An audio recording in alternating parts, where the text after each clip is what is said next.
Hello, friends. So glad you're joining us today. Today, we are going to be in the book of Esther. We're going to look at Esther chapter 4, verse 14. And so it says, "For if you remain silent at this time, relief and deliverance for the Jews will arise from another place. But you and your father's family will perish. And who knows, but if you have come into your royal position for such a time as this." I'm also going to read this in the Amplified. I love it. It says, "For if you remain silent at this time, liberation and rescue will arise for the Jews from another place, and you and your father's house will perish, since you did not help when you had the chance. And who knows whether you have attained royalty for such a time as this and for this very purpose." So you have to know a little bit of the backdrop of what's going on here. This is Mordecai who is speaking to Esther. Mordecai was Esther's cousin who helped raise her since she was an orphan. And the king back in that day, he was looking for a new queen. And so he sent out a proclamation throughout the land and said, "Hey, I'm looking for a new queen." So all these women, they went through this whole preparation process and everything. And Esther was actually chosen to be the Jewish queen for the king. And I love that she found favor with him. He thought that she was most beautiful out of all the women that were there, and definitely found such great favor. So this is Mordecai who's speaking to Esther, because the king, he had an assistant who wasn't very nice, and he devised this plan where he wanted to kill all of the Jews in the land. And so Mordecai heard about this, and he said, "Esther," he said, "you got to speak to the king. You have to speak to him and say, hey, like, save our people." So Esther had the choice whether or not she was going to do that. And, you have to remember back in that day, you did not just approach the king and just be like, "Hey, buddy, there's this awful plan out there. You need to do something." You had to be called by the king in order to go before him. So Esther, when Mordecai tells her this, there's probably some questioning, and she has to weigh it out, because if she went before the king without him calling her, she could have been beheaded. She could have been killed for something like that. I mean, it sounds so silly like nowadays, but back in that day, that was very common. That was just the way that it was. And so, Mordecai's telling her, "Hey, maybe you were put into this position of royalty for this very reason.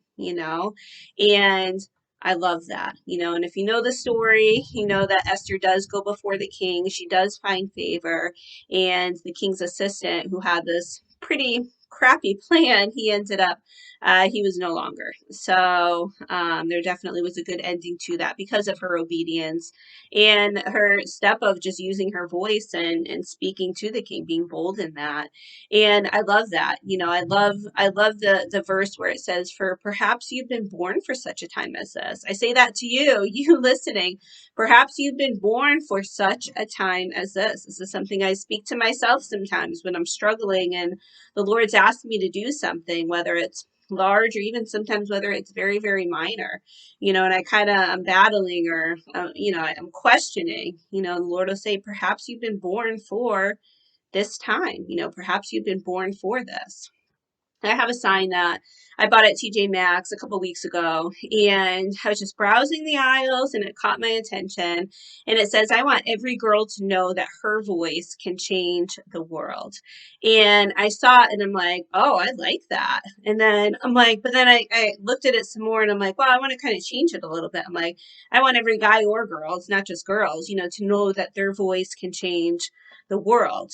And it's not just the world in a whole, like, my voice could change your world. Your world could change my voice. Or no, that's not right. Your voice could change my world.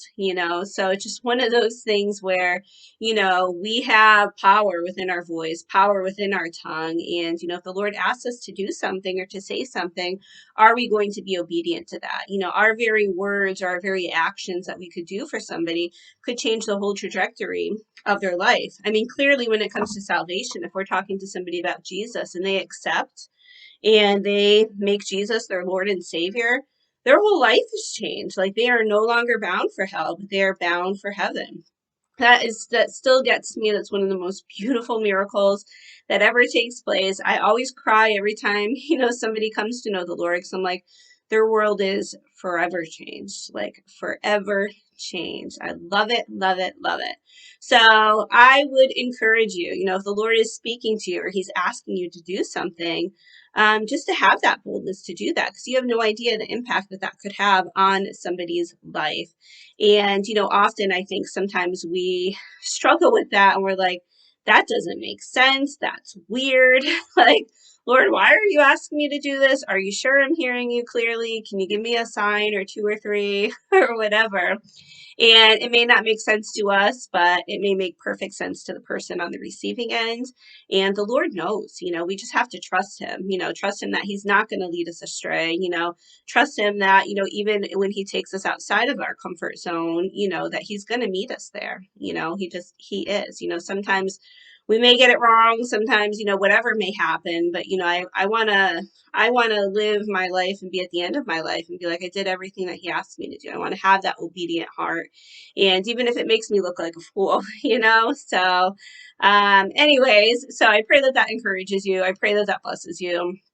And I pray that even, as this upcoming week and weeks come, just ask the Lord for opportunities where you can use your voice, where you can speak into somebody's life, whether that's somebody in passing, maybe it's a friend or a neighbor, or somehow you can just follow his leading with that, because you have no idea the impact that that will make. So pray you receive that, and we bless you, and we will see you tomorrow. Bye.